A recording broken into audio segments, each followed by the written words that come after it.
Bentrovati amici della Wii Sport, un cordiale saluto da Antonio Caroè che si appresta a raccontarvi della settima giornata del campionato di eccellenza per il girone B. Dal Garden Sport di Mili scendono in campo Città di Messina e Atletico Catania. Nell'ultimo turno un successo per i ragazzi di Mister Furnari per 1-0 contro il Paternò, un pareggio invece per quelli di Mister Richichi che si sono fermati sull'1-1 in casa contro il Città di Sant'Agata. Le scelte di Mister Furnari che si affida al classico 3-5-2 con Paterniti tra i pali, Leo, Filistad e Bombara sugli esterni a centrocampo, Di Stefano e Fragapane sulla mediana, Alessandro, Calcagno e Quintoni, Rasà e Codagnone in avanti, pesa la squalifica di Ciccio Cardia.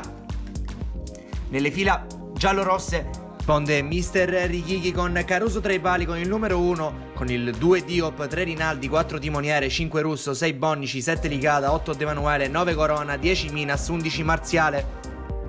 Arbitra la partita il signor Battiato della sezione di Genova, coadiuvato da Falzone e Grasso della sezione di Acireale. In maglia bianca inserti giallo-rossi il Città di Messina, in maglia blu a inserti rosso-blu l'Atletico Catania che batterà il primo pallone della prima frazione attaccando da destra verso sinistra dei vostri videoschermi, viceversa il Città di Messina da sinistra verso destra. Subito i padroni di casa in avanti con Codagnone che va a difendere il pallone, scarica su Fragapane che prova a mettere la sfera in mezzo, Rasà non riesce a trovare l'appuntamento con il pallone. Ancora in avanti il Città di Messina e l'azione successiva, il lancio di Salvatore Leo ancora per la girata di Rasà che però non inquadra lo specchio della porta difeso da Caruso. Il Città di Messina continua a fidarsi a lanci lunghi.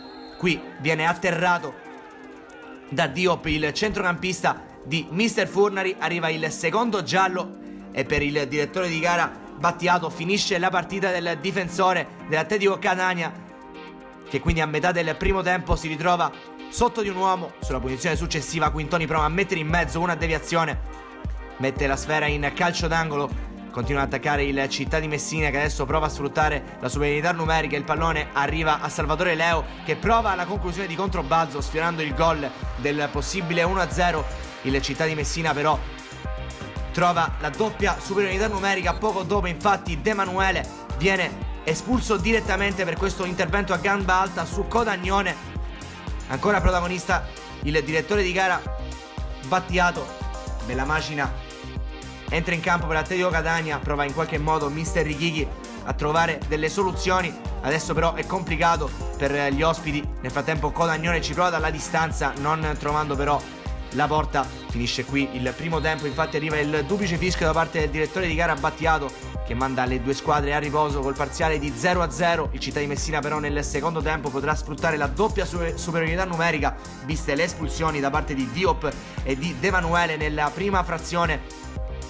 Ci prova subito il Città di Messina a trovare il gol del vantaggio, lancio di Calcagno per Di Stefano che trova il gol dell'1-0, ma arriva la chiamata da parte dell'assistente di Battiato che ferma l'esterno di Mister Furnari che era riuscito a sbloccare il risultato. Arriva anche il primo cambio, esce Calcagno ed entra Genovese nelle fila del Città di Messina. C'è un calcio di punizione affidato a Quintoni che con il mancino però manda alto sulla porta difesa da Caruso. Ancora un errore qui da parte dell'esperto Corona che favorisce Rasà, atterrato così in area di rigore.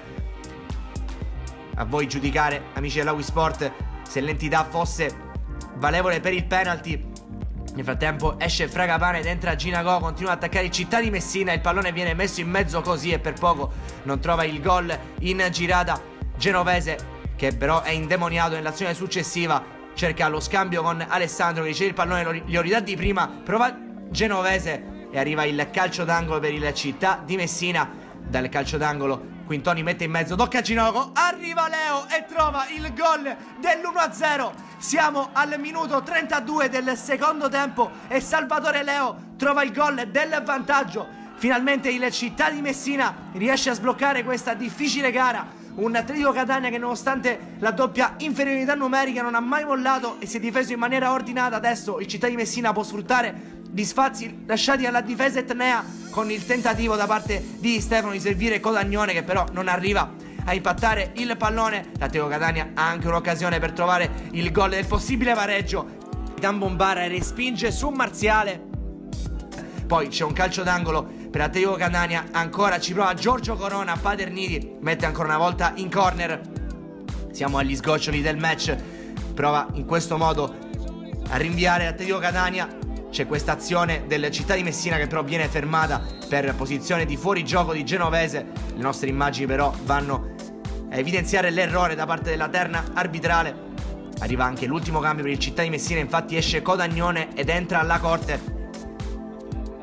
Città di Messina ha ancora un'occasione, il pallone viene messo in mezzo, Genovese spreca tutto a tu per tu con Caruso e da buona posizione senza marcature non riesce a trovare il gol del possibile 2-0.